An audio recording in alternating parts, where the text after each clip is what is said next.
everyone. I'm Symphony Privet. Thank you for joining us here on Featured. We hope to inspire or simply make you smile with uplifting stories across the country. Let's start in Arizona, where we find out what two Chicago Cubs fans have in common. One is baseball, and as Kyle Simchuk explains, the other goes far beyond the game.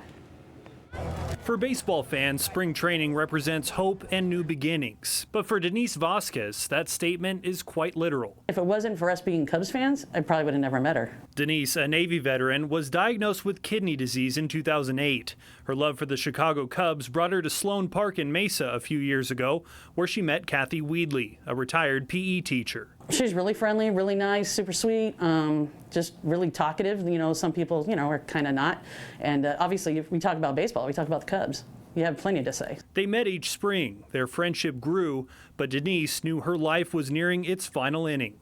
She needed a kidney transplant, but she'd have to wait in line. Nationwide, there is a little over 100,000 people on kidney transplant wait lists. Kidney transplants for a deceased donor roughly wait about 5 to 7 years here in the state of Arizona. Denise didn't have years. She eventually told Kathy about her situation, and without flinching, I told her, I bet I'll be your match. And she goes, well, do you mind applying? I said, absolutely, I'll do it. Kathy was a perfect match and passed all the testing required to donate.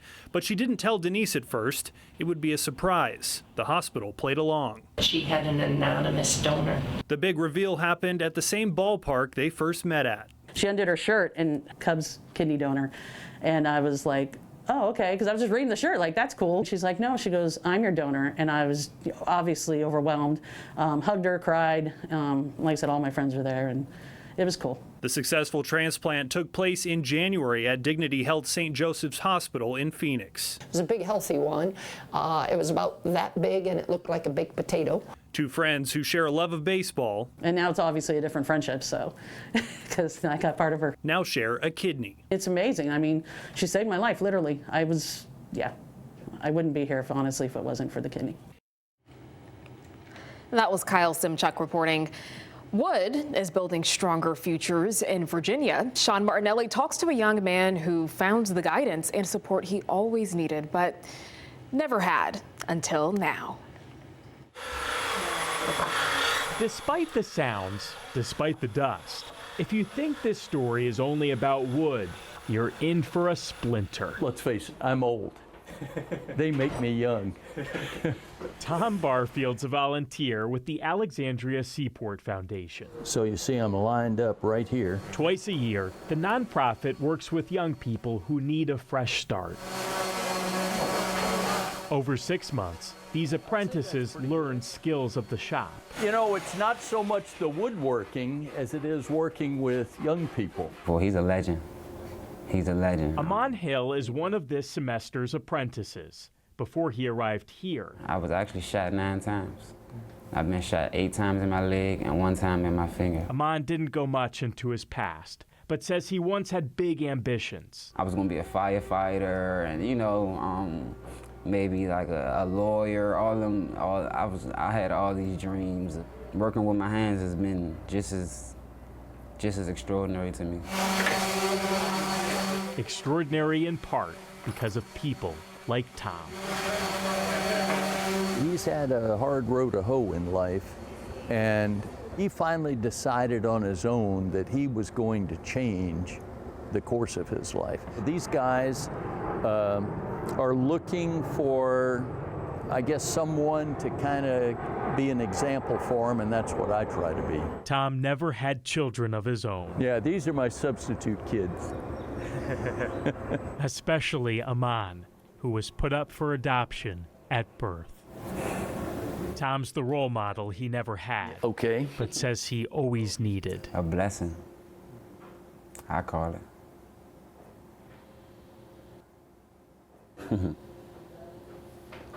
Where does that emotion come from? So that, just looking back at what I've been through, looking back on how far I came. When these students graduate, they will take with them much more than a perfect cut. All of this comes together to, we hope, produce a young person who's ready to head out and make a better life for themselves. Giving these workers of wood a foundation of steel. Very nice. That was Sean Martinelli reporting. Some people make a mistake that costs them precious time behind bars. A judge in Georgia knows that reality all too well. Judge Aisha Jackson noticed a troubling trend. Young people ages 17 to 25 facing felony charges. So she decided to step in and help change the course of their lives. Once they left their time that they served in custody, they might get out and commit other offenses.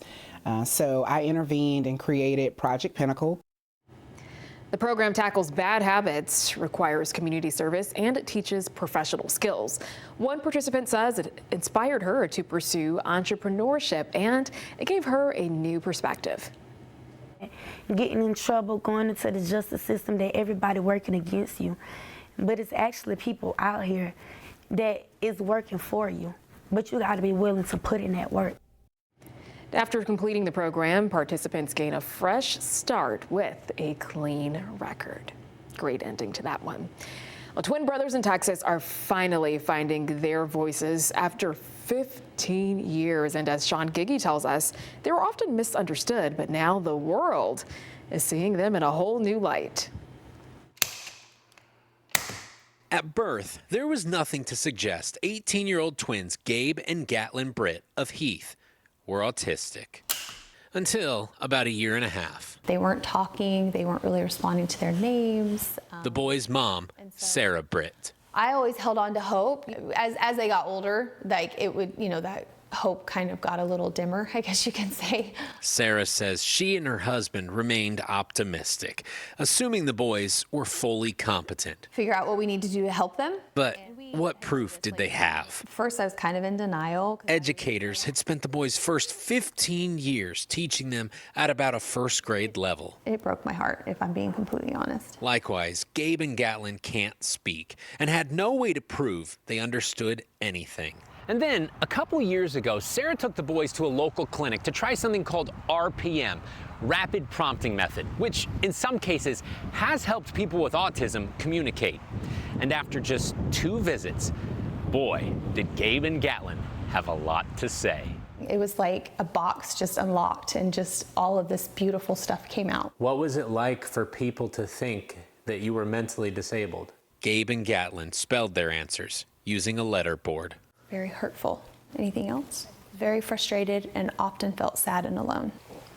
So I want the world to know that I am so smart and I'm a person that matters. Gabe, do you want to do even numbers or odd numbers today? Both boys hope to go to college and then pursue careers in science and medicine. Ever since you've had a way to communicate, how has it changed your life? Gee, so my life was always good. Now it is even better. So now I really have it all. Now we are even more blessed. And happier. Looks like we're going to be learning a little bit today about George Washington. Sarah says the boys are in a far better place. That is correct. With a world of pain behind them and so much potential ahead. And I feel very fortunate that I just get to witness that and watch them shine like I always knew that they could.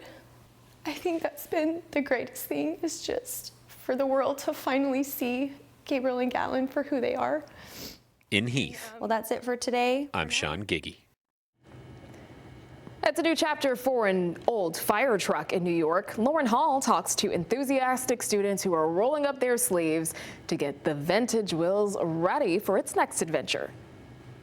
What you have behind me is a fire truck here from late 80s that was slated to go for scrap.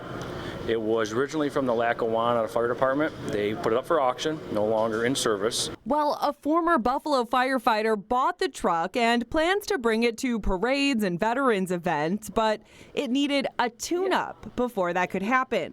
So Weston Blighty and his students at Orleans Niagara BOCES are helping out. In our diesel class, the kids need to get some live work experience. So the truck came in and we're doing some basic maintenance, oil changes, tires, We had a lot of lights we had to change. This is the first time in the program that they've gotten to work on a rig like this. It's definitely a privilege to be able to work on this fire truck, be able to do, the things for the 9/11 memorial, and also, in remembrance of everybody that was lost, as well as for our first responders. So definitely a good thing for us to do here. And obviously, like I said, it's a privilege to be able to work on something like this for the town and the city to see. A privilege and an opportunity for these students to become more well-rounded. If I do branch off and do go into the fire world and, become a firefighter, I can become a firefighter in the field, field operations, or I can become a firefighter mechanic. I can work on these engines, and, it definitely kind of expands your field a lot more when you get to expand and work on different vehicles like this. And with everyone playing a role, working on the truck has also helped bring this class together. They're all excited to work on it. I think every kid has had their part in doing something on the truck. It's pretty fun, pretty cool. They all want to drive it, but that's not going to happen yet. They all want to drive it, but we'll see. That was Lauren Hall reporting. There's much more ahead on Featured this morning. More women conductors are leading the way, and we find out what's the driving force that is pushing them forward. Plus, pack your bags. A mom and daughter are taking us on a nonstop adventure around the globe, and they show us how travel can be for everyone. And a little later, we meet a brave bus driver who didn't let fear stop her from helping a child in danger. We hear more about the heroic rescue.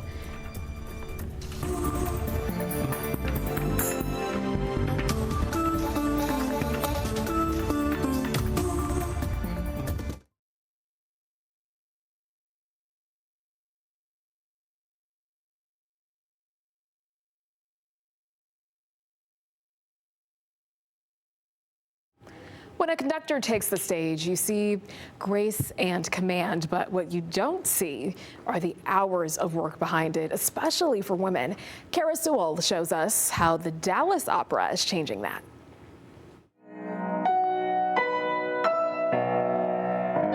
I sometimes joke that I got into conducting because piano was too lonely. Shira Samuel Schrag is the assistant conductor for the Dallas Symphony Orchestra. Her passion for conducting took root in middle school. I first got the chance to conduct when I was in 8th grade. Years later, she stood at a crossroads. I was working with these very sweet, unruly kiddos in Idaho at a summer youth orchestra camp.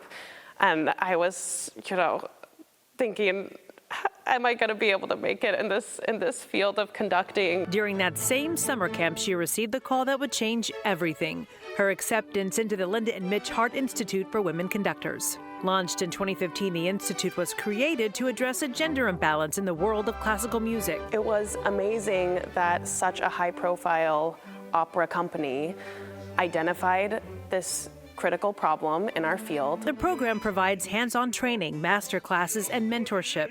For Samuel Schrag, the experience wasn't just about refining her skills, it was about building the confidence needed to lead an orchestra. It's definitely influenced the current climate. Already we can see some conductors having huge careers. She credits her success with the symphony directly to the lessons she gained at the Hart Institute. Conducting is a lot of hours by yourself in a room with the score, and the time you get to spend with the orchestra and the soloists, that is maybe 3% of the work. The rest of the iceberg is really grappling with the music on your own. Celebrating its 10th anniversary, the Hart Institute will host a January concert featuring alumni, including Samuel Schrag. For the young conductor, it's a full circle moment in a journey she once doubted was possible. To be asked to be part of this anniversary concert is such an honor. And again, another chance for me to experience people saying, we believe in you, we believe you can do this. An honor that highlights a decade of changing the face of classical music, ensuring that the person at the center of the stage is chosen for their talent, regardless of gender. And that was Kara Sewell reporting. A high school violinist embarked on her first world tour. Junior Rebecca Coe got a seat on the National Youth Orchestra of the USA. She's joined the group on a 5-week tour of China, Japan, Korea, and other countries in Asia. Now, Rebecca has trained for 6 years to get here, she says. She is grateful for her family, who has supported her along the way. A mother and daughter are sharing their love for travel from India to Australia and dozens of stops in between. And as Caitlin Lockerbie shows us, they're now trying to help other families do the same. Bonjour, I'm Isabella Cooley, and I'm your official kid, fun director of all things concerning travel. At just 10 years old, she's earned that title with visits to 30 countries. It all started 6 years ago for this mother-daughter duo with a trip to Paris. Their journey now includes 2 published books and counting, dozens of international adventures, and a full-fledged globe-trotting business. Tyra Andre's award-winning agency, Mommy and We Travels, has a mission to help families and single moms like her overcome fears and constraints so they can explore the world with their kids. I wanted to make memories with her, and I also wanted to see the world. I wanted her to see the world. The former scientist seized that dream, putting down her lab coat and picking up her passport for nonstop adventure. Her precious cargo, Isabella, is now in the 4th grade learning virtually, so the world is quite literally her classroom. Australia, Fiji, Egypt, Japan, China, Bali. Their list of stops seems endless. From off-season stops to travel deals, this mama entrepreneur is always finding tricks to make international travel as affordable as possible for a priceless payoff. Taking your kids traveling and having them taste different foods, having them see different things, having them attempt to speak, the language, that's important. That really opens up a child's mind. But ooh la la, I know that I'm going to have so much fun today. It's a bonding experience. It's a memory that no one can take from us. That was Caitlin Lockerbie reporting. Time for a quick break, but let's take a look at what's coming up next. One coffee shop became the secret ingredient behind a new book, how it sparked the author's creativity. And look at this woman. She's a grandmother and a popular video gamer on YouTube. She is using her internet fame for a greater purpose. We take a look at how.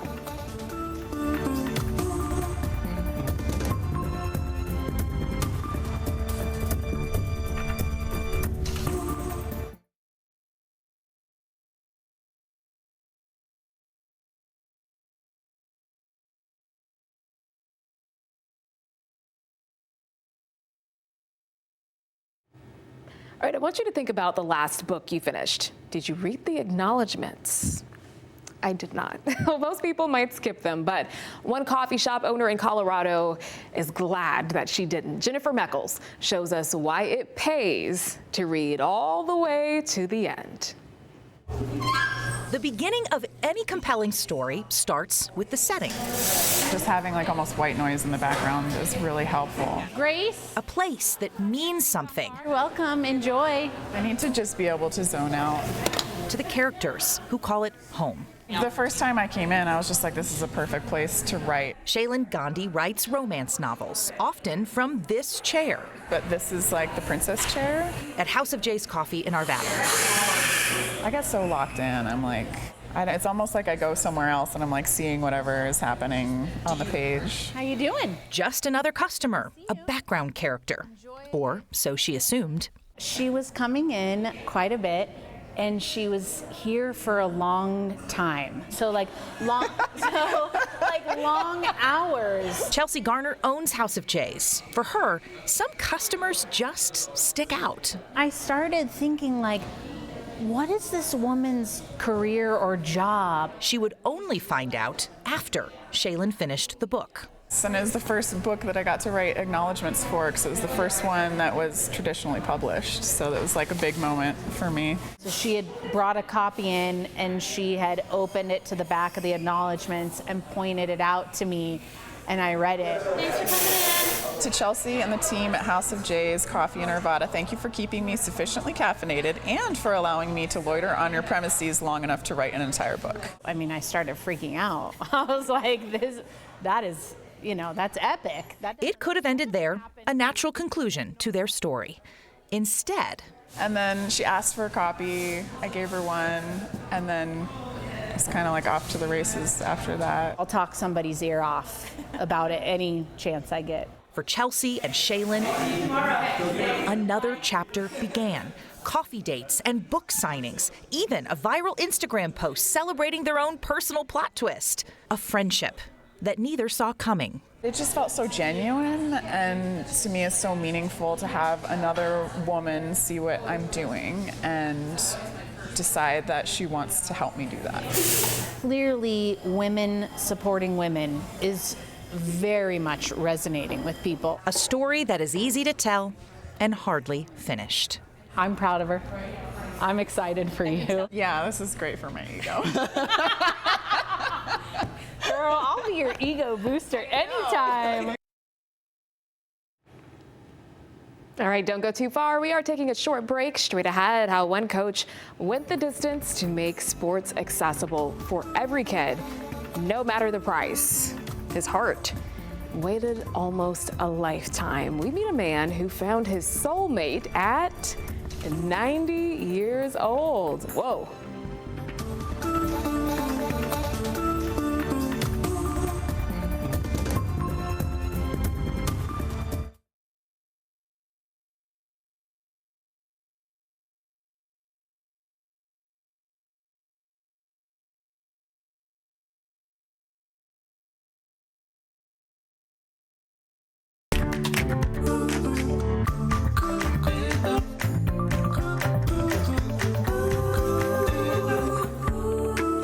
For staying with us here on Featured. I'm Symphony Privet, and we are continuing to bring you uplifting stories across the country. Let's head over to Idaho now, where one coach took on an incredible challenge. He ran 25 marathons in just 1 year. Woo. All right, Aspen Shumpert shows us how every mile helped get kids off the sidelines and into the game. I want to be like him when I grow up. It wasn't a typical Friday at Cynthia Mann Elementary School in Boise. This is like in a nut. While students tackled math problems inside, one determined dad was solving his own equation outside. Well, I'm going to start at 8:45. 130 laps around the school. Today is the culmination of a year-long journey that I set out at the beginning of the year to run 25 marathons to inspire kids. Local youth fitness coach Justin Levine created the nonprofit Inspire Kids at the beginning of the year to raise funds for kids who can't afford to participate in sports. The number one barrier for kids to play sports is cost, and we know the hardship that it can be for other families, and so we want to just bridge that gap. That's what this is for. The Centers for Disease Control and Prevention, or the CDC, says nationally only about 25% of kids get the recommended daily 60 minutes of physical activity. Levine hopes he can inspire kids to be more active. Over the year, he's ran the other 24 marathons across the Treasure Valley. Most of these marathons, I would step out of my doorstep at early in the morning. Everyone's asleep still, and say I'll be back around 10 and make them pancakes when I get home. But today he ran his last and 25th race at his kids' school. This brings it back home, literally. I mean, we live down the road. Ready? 3, 2, 1. Here we go. By raising about $12,000 in donations this year so far, he's been able to help hundreds of kids by paying for uniforms, scholarships, and even event registration fees. I don't want a cost to be the reason why they don't play a sport or get involved in a fitness activity or go run the Harrison Classic, and because it may change their life. One event, one season of sports could change their life. And today, during recess time, students joined him lap after lap. They get to see this, and I think it's going to open their eyes to what's possible. I get to run with all my friends. One of those students is 9-year-old Cy Johnson, who wanted to support his football coach today, because Coach Justin always supports him. I consider him more than a coach. Like on the days Cy might doubt himself playing quarterback. He tells me, Cy, be positive about yourself. Even though I threw like 3 interceptions, he's like, Cy, it's okay. Parent Jackie Forey jumped in too, running laps to support the mission. Even, a middle-class family, it's expensive to do almost all the sports. And in just under 4 hours, Levine finished, surrounded by the very kids he ran for. It was a very emotional ending, but when you run for something bigger than yourself, that is accentuated. For him, today's finish line is just the beginning. These kids are unbelievable. It's just so cool to see and to give them some hope and inspiration in a tough world that we're living in right now. If you play Minecraft, you might recognize the name Grandma Crackers. She's a grandmother with more than 100,000 YouTube subscribers. And as Maria Staubs explains, her videos are going viral, and so is her mission for her grandson.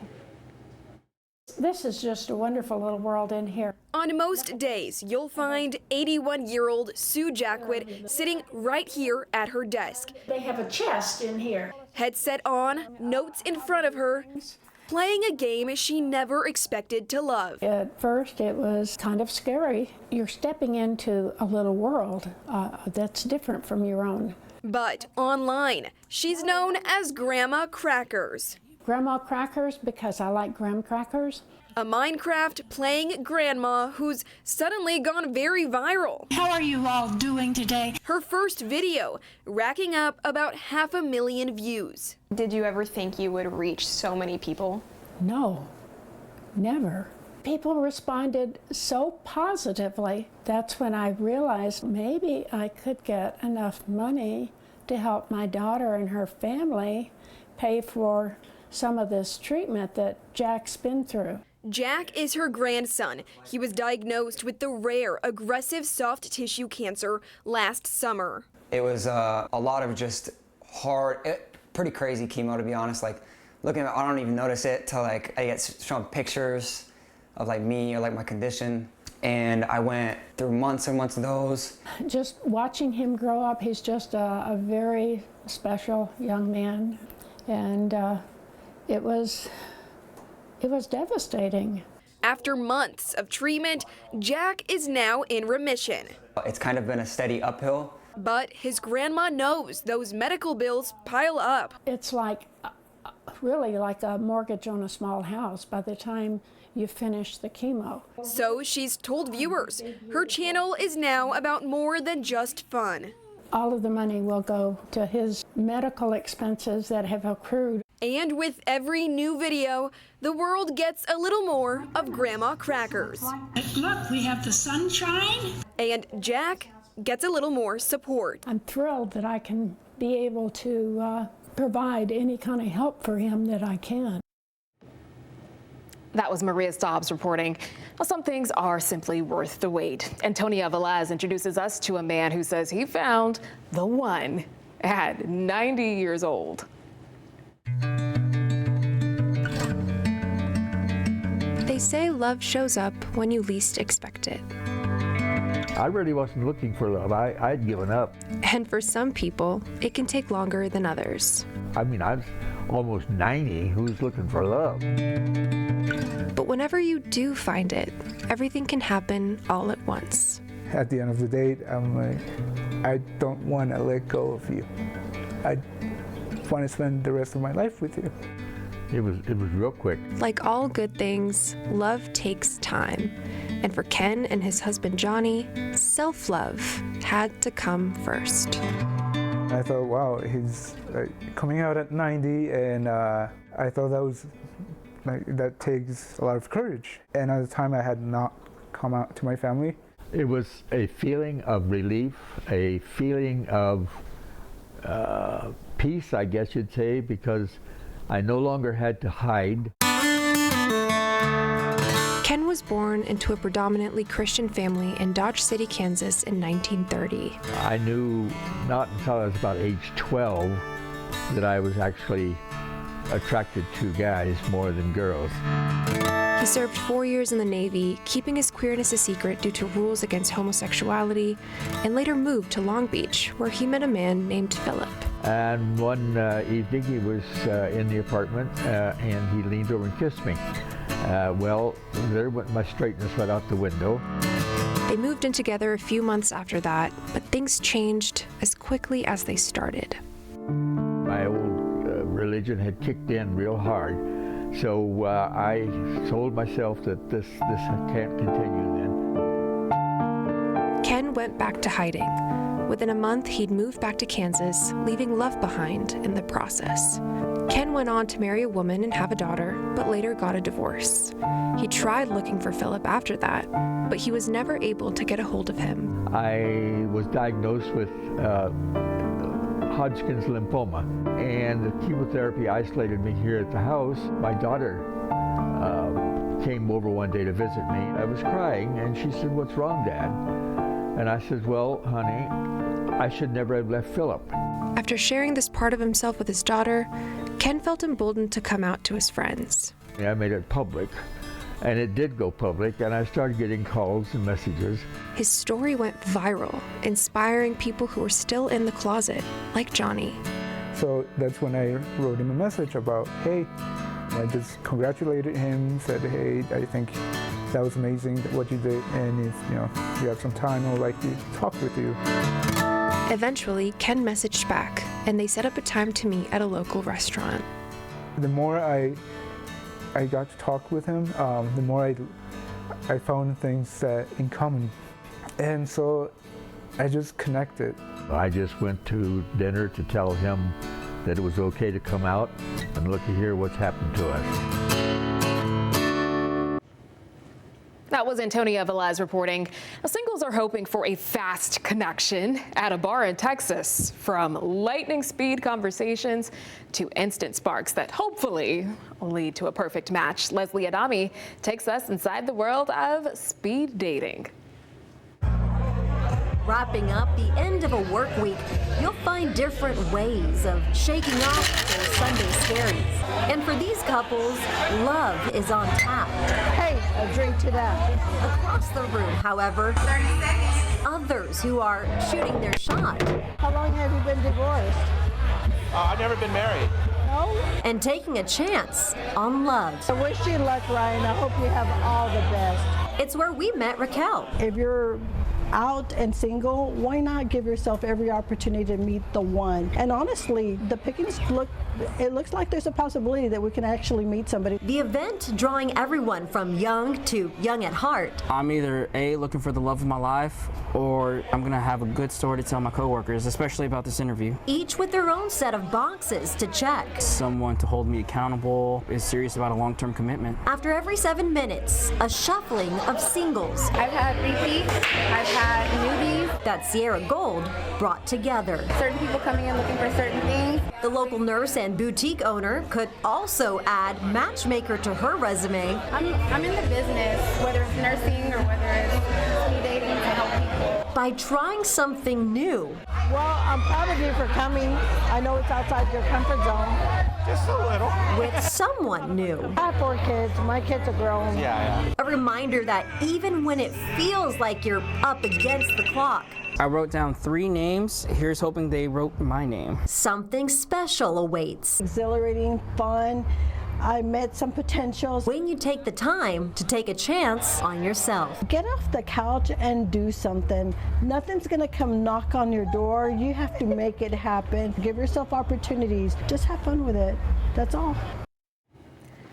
That was Leslie Adami reporting. All right, here's a quick look at what's coming up next. A security guard wasn't scheduled for work, but luckily for one student, fate had other plans. How he showed up when it mattered most. Plus, a bus driver faced her fears and swam for the very first time. We'll tell you why the town is calling her a hero.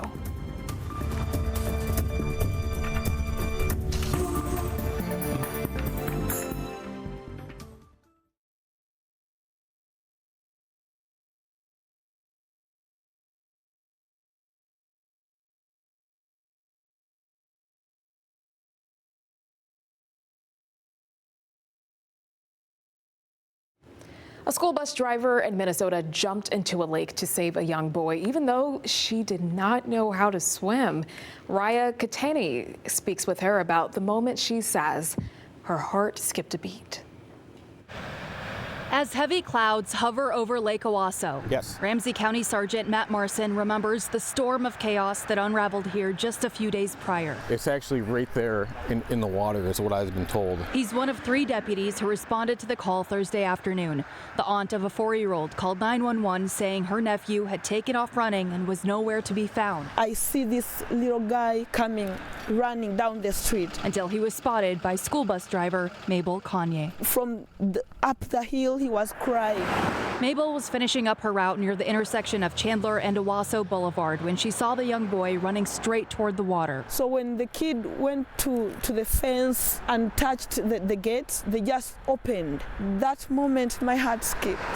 In that moment, she knew she had to help, running after him after securing her bus. The spot where he stepped, it was deep. So he just started struggling in there, and you know, I've never swum in my entire life. I get goosebumps just looking at the water. I'm so afraid of water, but that day I was determined to do anything possible to save that kid. The key thing, she was integral in saving that child's life. Yeah. If Mabel hadn't jumped in to rescue the boy, Sergeant Morrison says the outcome would have been a tragedy. That child would have been probably dead in that water. The child was soaking wet, clearly nonverbal, possibly special needs. The bus driver is a hero. A superhero. Oh my goodness, this is so heartwarming. According to the kids Mabel sees every day. We need to live in a society whereby we care for one another. But to Mabel, oh my goodness, it's simply being human. That was Raya Katane reporting. Oh my goodness, great story. All right, let's take it over to Arizona now, where every second counted. Lunch took a scary turn for one student, but as Kyle Simchuk shows us, a quick decision made all the difference.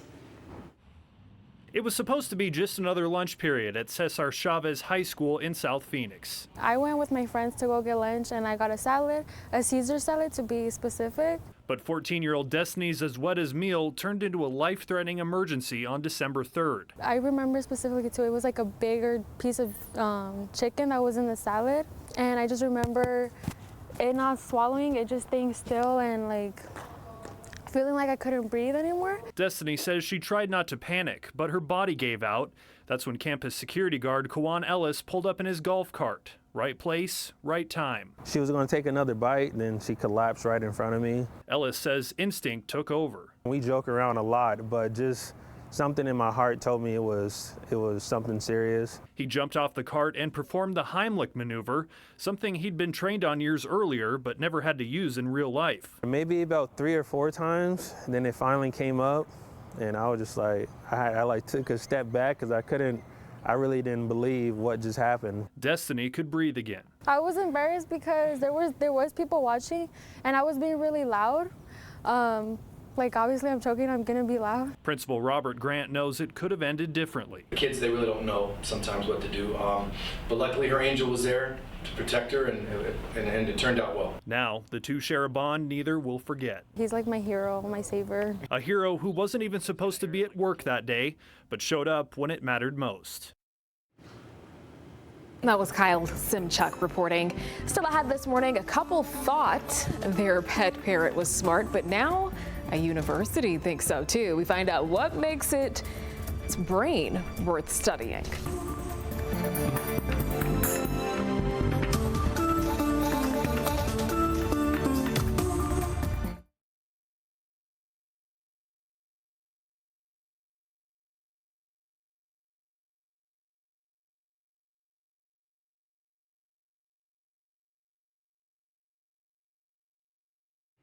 All right, do you think your pet is smart? Students at a college in Florida are putting animal brains to the test, and Dave Wagner shows us just how clever some of these creatures can really be.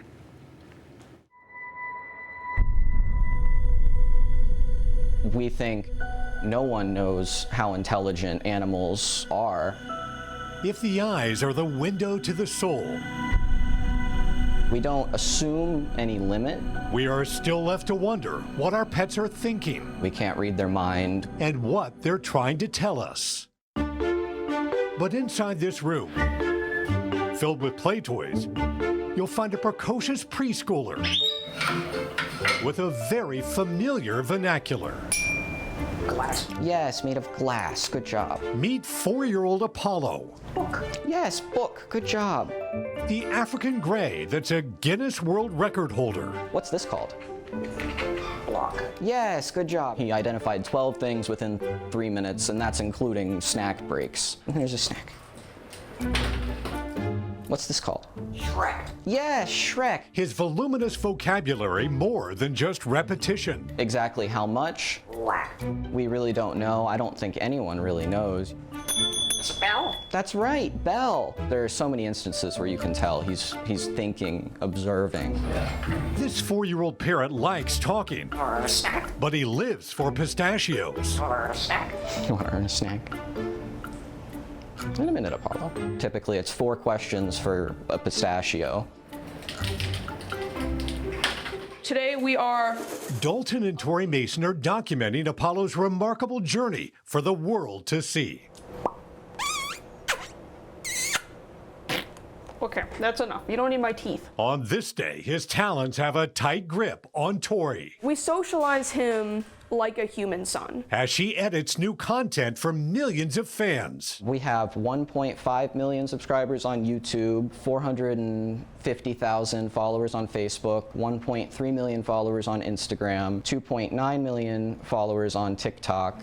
Oh. For Dalton, Tori, and Apollo, Good bird snack. the planets aligned during the pandemic when they discovered their prized parrot for $1,700. Apollo just was at the pet store for a steep discount right after I had gotten the stimulus check for just about the same amount of money. Look, it's a new job, a whole new career, starting the business, like, very stimulating, that check. Ready? Tori says it's a bond straight out of the book of Genesis. Ba, ba, ba, ba. It's literally the first story. Wow. Can we do it again? Speaking to the animal. Eve talking to the serpent. Oh, what a good shake. Apollo's amazing abilities have captured the attention of the Eckerd College Animal Studies Department. Birds have actually become superstars in the area of animal cognition. Being able to problem solve and do all these sorts of complex cognitive tasks that for a long time we thought only primates could do. Gracie Barentine is a senior at Apollo. Is her pet project. Yes, but I've never worked with an animal that's been able to verbalize back to me. Shock. For the past 2 years, she's been trying to develop a baseline of Apollo's accuracy. This is a wrench. Metal. Yes, and it's made of metal. I call him my best friend. I don't know if the feeling is mutual or not. At times, Gracie finds herself parroting the parrot. I used to just say metal, but now it's metal. And it's not just Apollo who's putting on a show for Eckerd students. Good boy. This mild-mannered mutt named Orlo is learning how to play video games. Yes, good boy. We've taught him what we call concept behaviors, where he has to really think about it. It's playtime with a payoff. Yes, good. Fit for a proficient pooch. Yes, good. Who's part standard poodle, part Australian shepherd, and believe it or not, a little coyote mixed in. No one's ever actually trained a dog to use a video game in this way. We can get at some of these other sort of cognitive abilities through the gaming. Yes, good boy. As Orlo and Apollo dazzle an audience. What's this called? Box. There's no limit to where their cognition goes. Big bird. Good. Oh, that was a really good one. They awaken us to the untapped abilities in the animals around us. We can't limit them to what we think they're capable of without giving them the opportunity to demonstrate what they are capable of. That was Dave Wagner reporting. All right, let's head to Arizona now, where a curious critter got itself into a sticky situation. Take a look. We got a call from it was actually a local fire department area that said that they were taking out the trash. They saw the skunk's head stuck in the pipe, gave us a call and said, hey, this skunk is stuck, clearly alive, still moving around, but it can't get itself free. Uh-oh, this sounds like it's a risky situation. Wildlife conservation workers say the rescue demanded patience, vegetable oil, and towels. After nearly an hour and multiple stinky sprays, the skunk made a clean escape. Successful rescue, and of course it feels really good to see that result because you don't get that super often. The skunk wasn't hurt, but it did stay at the Wildlife Center for a few days before being released. My goodness. All right, that's it for Featured. Until next time, make it a great one.